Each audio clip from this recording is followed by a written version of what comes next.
सत्य को कैसे जाना जाए? आप सत्य हैं, जाना दूसरे को जाता है। सत्य हुआ जाता है। सत्य जाना नहीं जाता कैसे? क्या ये मन सब कुछ जान नहीं रहा है? मन उन साधनों को जान रहा है जिनसे ये जीवन सदता है। तो फिर सत्य जानने का साधन क्यों नहीं है?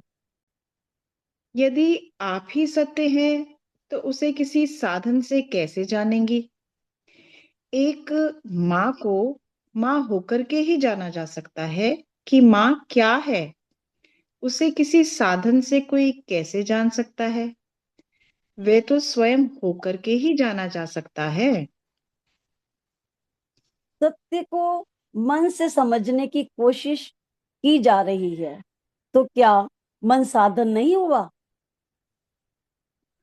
हाँ, मन साधन है, पर मन सत्य के विषय में केवल बता सकता है, सत्य को जान नहीं सकता। जैसे कोई नक्शा रास्ता बता सकता है, पर वह रास्ता जान कैसे सकता है। वे तो संकेतक है। तो मन ऐसा साधन है जो साधन को अर्थात स्वयं को जान सकता है, पर साध्य को नहीं। अच्छा, साध्य क्या है? तुम स्वयं और मन गति है। सोचना, जानना, विचारना सब परिवर्तन है, पर तुम तो अपरिवर्तनीय हो, शाश्वत हो। तो फिर ये जानना, विचार करना, सोचना क्या है? ये माया है, भ्रम है। सत्य तो वह है जो इन सब परिवर्तनों का साक्षी है, दृष्टा है, जानने को जानने वाला है। जानने को जानना, ये कैसे संभव है? क्योंकि जानने वाले से ही जाना जाने वाला बनता है। जैसे घड़ा मिट्टी से बनता है, तो मिट्टी घड़े को जान सकती है, क्योंकि घड़ा मिट्टी ही है। लेकिन घड़ा मिट्टी को नहीं जान सकता, क्योंकि वह आभासीय नाम रूप है। तत्व सत्य है और नाम रूप मिथ्या है। सत्य और मिथ्या में अंतर कैसे जाने?